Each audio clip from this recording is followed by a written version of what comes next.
డబ్బు, అనారోగ్యం, ఉద్యోగం, వ్యాపారం, అప్పులతో బాధపడుతున్నారా? మీకోసమే లాంచ్ యువర్ ఫ్యూచర్ ప్రోగ్రామ్.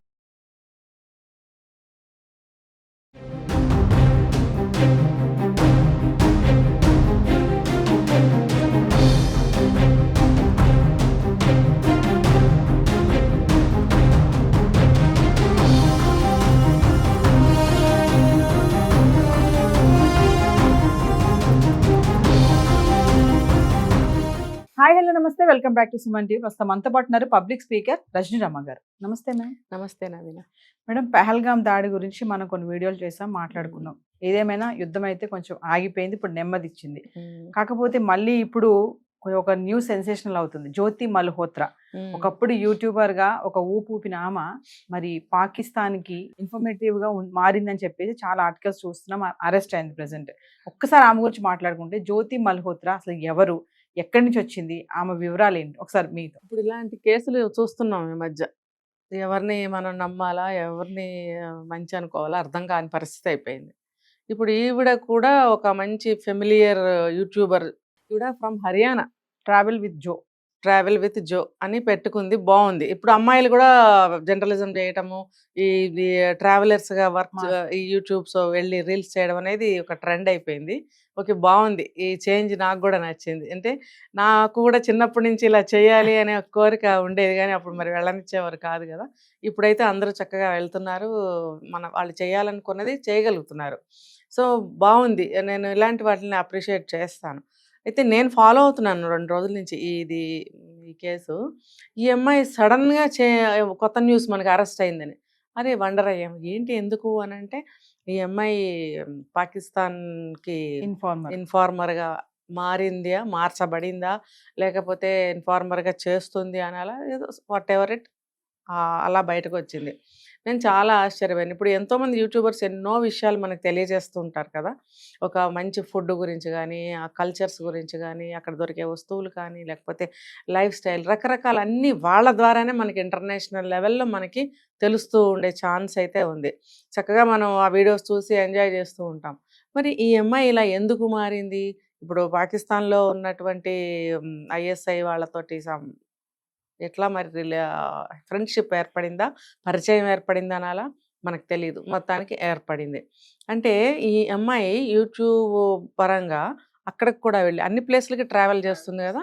చేసినప్పుడు అక్కడికి వెళ్ళినప్పుడు ఆ డానిష్ ఎవరో ఐఎస్ఐ ఏజెంట్ తోటి పరిచయం ఏర్పడిందని, మరి వాళ్ళిద్దరికీ ఒక రిలేషన్ ఏర్పడిందని, అది చాలా దూరం వెళ్ళిందని మనకి తెలుస్తున్నాయి వార్తలు. మనం చెప్పుకునే ఏం కాదు, అవన్నీ నేను చాలా వండర్ అయ్యాను. అసలు మనం పరాయి దేశస్తులతో చాలా జాగ్రత్తగా ఉండాలి కూడా. అలాంటిది ఈ అమ్మాయి అక్కడికి వెళ్ళి పరిచయాలు పెంచుకుని మరి ఇక్కడ ఇన్ఫర్మేషన్ అంతా ఇస్తుంది అని. ఇప్పుడు పెహల్గామ్ సంఘటన జరగడానికి ఒక 4-3 నెలల ముందు ఆమె అక్కడ పర్యటించింది అని కూడా మనకి న్యూస్ తెలిసింది. తర్వాత ఆ ఇన్సిడెంట్ జరిగింది అని, అంటే అభిప్రాయాలు, నిపుణుల అభిప్రాయాలు. మనకి ఇంకా సాక్ష్యాలు తెలియాల్సింది ఉంది, ఇప్పుడైతే అరెస్ట్లో ఉంది కాబట్టి. అలాగే ఇండియాలో మన పాకిస్తాన్ ఎంబసీలో జరిగినటువంటి ఇఫ్తార్ విందులో కూడా ఆ డానిష్ అనే అతనితో పార్టిసిపేట్ చేసినట్టు, అక్కడ పాకిస్తాన్ ఒక జాతీయ దినోత్సవం గురించి వీళ్ళు మాట్లాడుకున్నట్టు, అదంతా మనకి ఇన్ఫర్మేషన్ తెలిసిందే.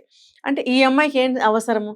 క్యాజువల్గా ఫ్రెండ్స్ అయితే అలా మాట్లాడుకోరు, వాళ్ళ లెవెల్కి తగ్గట్టు వాళ్ళకి సంబంధించిన వాళ్ళతోటి ఆ విషయంలో ఇన్వాల్వ్ అయిన వాళ్ళతోటి ఉంటుంది కదా. మరి ఈమెతో అలాంటి సంప్రదింపులు మాటలు జరిగినాయి, అంత పెద్ద విందులో పిలిచారు అని అంటే ఉంటుంది మ్యాటర్ అక్కడ.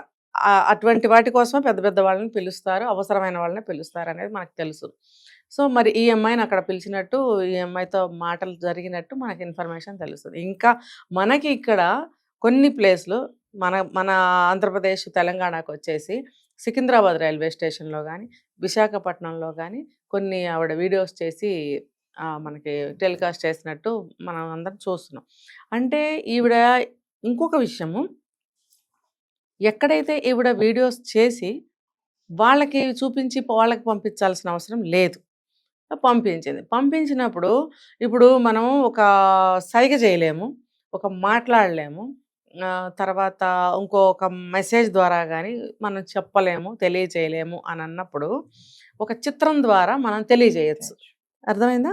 ఇప్పుడు చూడండి ఒక చిన్న బిట్ ఆఫ్ ఒక వీడియో మనం తీసుకుంటే ఏదైనా ఒక స్టోరీ గానీ, ఏదైనా ఒక డాన్స్ గానీ తీసుకుంటే అందులో మనకి కీన్‌గా అబ్జర్వ్ చేస్తే చాలా విషయాలు మనకు తెలుస్తుంటాయి. జనరల్‌గా ఎవరు అది చూడరు కదా! డాన్స్ అంటే డాన్స్‌గానే చూస్తాము. పాట అంటే పాటగానే చూస్తాము. ఒక మూవీ అంటే మూవీగానే చూస్తాం. ఇప్పుడు యూట్యూబ్‌లో ఒక ఏరియాని చూపించాలంటే ఆ ఏరియానే మనం చూస్తాం. ఇది ఎవరైతే ఎవరైతే ఎవరికి పంపిస్తారో ఆ కమ్యూనికేషన్ వాళ్ళిద్దరికే ఉంటుంది. వాళ్ళు వెతుక్కుంటారు అందులో వాళ్ళకి కావాల్సిన ఇన్ఫర్మేషన్ వీళ్ళు పెట్టి పంపిస్తారు ఆ వీడియోలో. సో, వాళ్ళకి కావాల్సిన ఇన్ఫర్మేషన్ అందులో దొరుకుతుంది. అలా ఈవిడ చేసి పంపిందని మనకు తెలిసిన సమాచారం. మరి అది తప్పే కదా! ఇక్కడ ఏదో తీసాము, నువ్వు నాకు ఫ్రెండ్‌వి, ఇక్కడ సీనరీస్ ఇట్లా ఉంటాయి, ఇక్కడ లైఫ్ స్టైల్ ఇలా ఉంటుంది, ఇక్కడ ఈ స్టేట్ ఇలా ఉంటుంది అని తెలియజేయడానికి పంపించావా? అది వాళ్ళకేం అవసరం?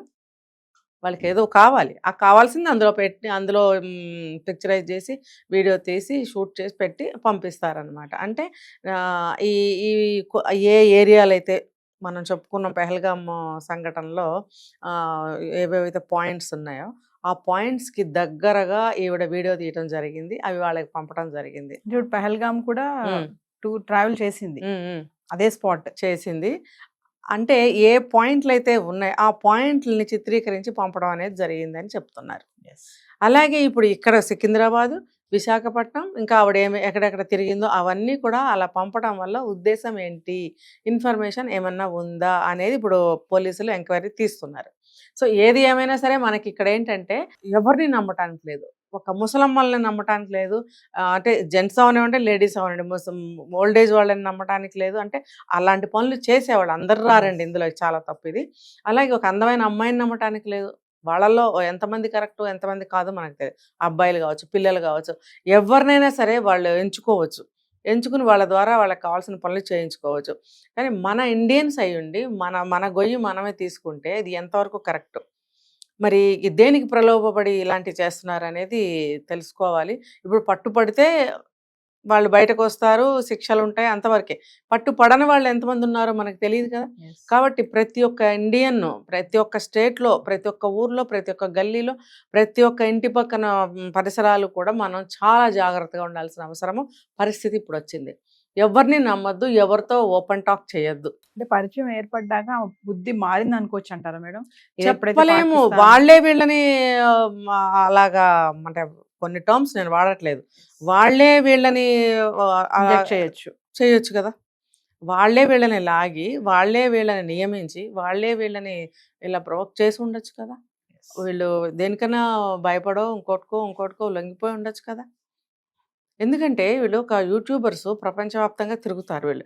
వీళ్ళకి అన్నీ తెలిసే ఛాన్సెస్ ఉన్నాయని చెప్పి వాళ్ళు పట్టుకోవచ్చు కదా!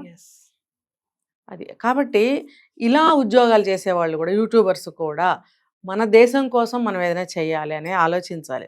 ఒక హిందూ అయ్యుండి, ఇండియన్ అయ్యుండి మరి ఈవిడ ఇలాంటి పని చేసిందంటే ఆవిడకి దేశభక్తి ఎంతవరకు ఉంది? ఏదన్నా పొరపాటున జరిగితే వాళ్ళ ఫ్యామిలీకి గానీ, తనకి గానీ, దేశానికి గానీ అన్ని రకాలుగా అన్ని వైపుల నుంచి కూడా ఎంత చెడు జరుగుతుంది, ఎంత నష్టం జరుగుతుంది. కాబట్టి ఇలాంటి వాళ్ళని మనం యూట్యూబర్స్ కదా అని చెప్పి కూడా మనం చేరతీయటానికి జాగ్రత్తగా ఆలోచించుకోవాలి.